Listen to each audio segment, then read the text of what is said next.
Hello, ladies and gentlemen. My name is Sean Andrew, back again with another review. This time it'll be on the show House of Lies. This new Showtime series will air January 8th at 10 p.m. Eastern, but Showtime has already listed the full episode on YouTube, censored, of course. I'll put a link down in the description, or you can just type in House of Lies in the search bar. I've also found it on Comcast.net's website. They have a link to viewing it as well. Now, I don't feel like you need to actually watch that first before listening to this because I'm not going to really go into any spoilers. Mostly this will just be about the characters and how they actually interact because the storyline for me may take another episode or two to fully get where it's going. Okay, so this is where we start. There's a character called Marty, played by Cheadle, who's also one of the executive producers, which I think is pretty cool. He's in a management consulting firm, ranked second, to big companies that are trying to hold their money from like the stimulus package and put them out in forms of bonuses, but to also try to keep face with the public. Though that's just again what they're talking about for this episode. He also states that he pulls in seven figures a year, which clearly tells me that I'm in the wrong job. But I don't believe it's all good for the seven-figure man, as he does have an ex-wife, Monica. Now, you can definitely see why these two would have been a couple, since she's also in a management consulting firm, but she's with the number one ranked management consulting firm. And with that, you can already tell a level of cat and mouse, who can outdo who when getting jobs. Um, that's definitely building a storyline clearly on its own level. But they also had something good between them too, a little boy named Roscoe. Roscoe is very interesting because he likes to cross dress. So yeah, there's not much else I can really say about that. Roscoe likes to cross dress.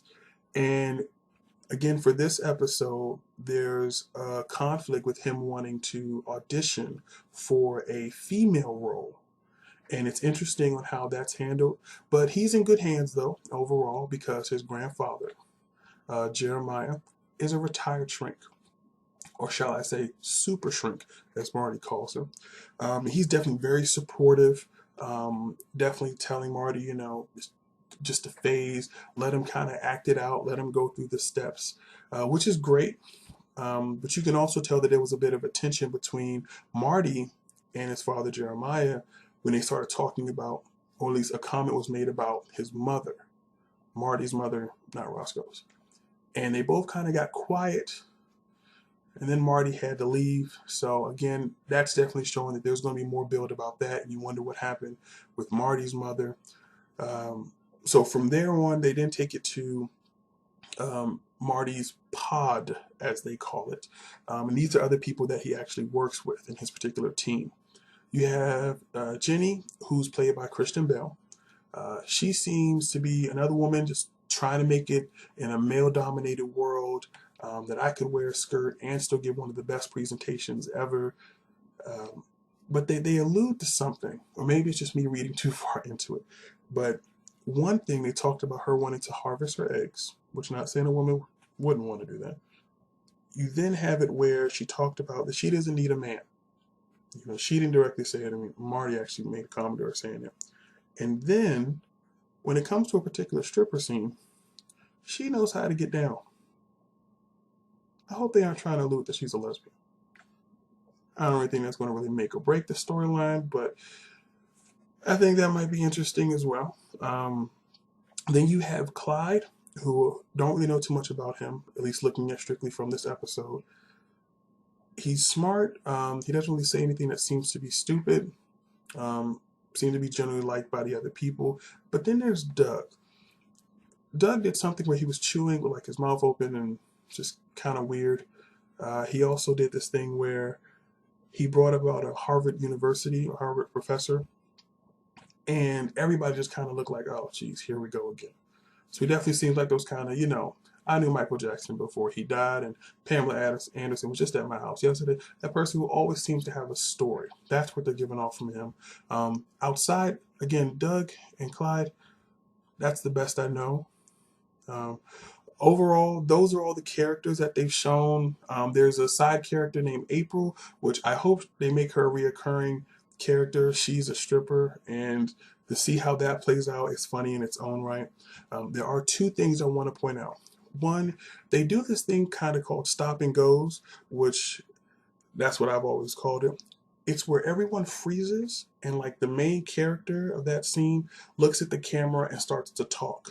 Now, because of the particular dialect that they're using, uh, it makes kind of sense because that's when he uses that time to explain it. For example, there's a phrase called canceled out.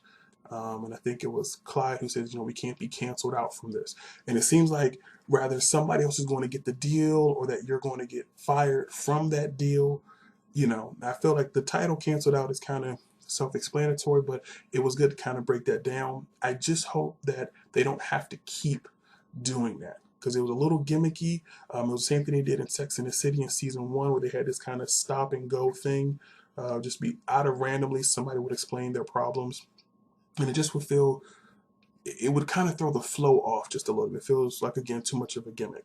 The second thing is also the support of Roscoe.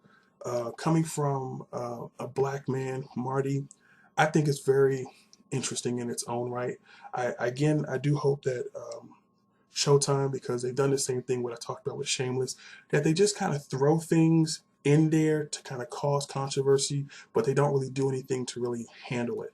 So to show a black man having a young child who is cross-dressing and to still try to be supportive, to definitely be there to fight for him, I think that's going to stand very well in the gay community. I think they're definitely going to enjoy seeing that part. It's very respectable. So that is my review of The House of Lies. That'll be airing on Showtime January 8th at 10 p.m. Eastern. Again, though, I'll put a link down in the description of where you can actually click to see the full view of this episode. I will definitely be watching it because it was edited. There were some things that I really wanted to hear, certain jokes. I think would have been funny if I could hear the particular language they were using. So overall, it's definitely a must watch. You guys should definitely take the time to sit down. It's only 30 minutes. Extremely funny. I think, Showtime has another hit on their hands. So my name is Sean Andrew. You guys take it easy. See ya.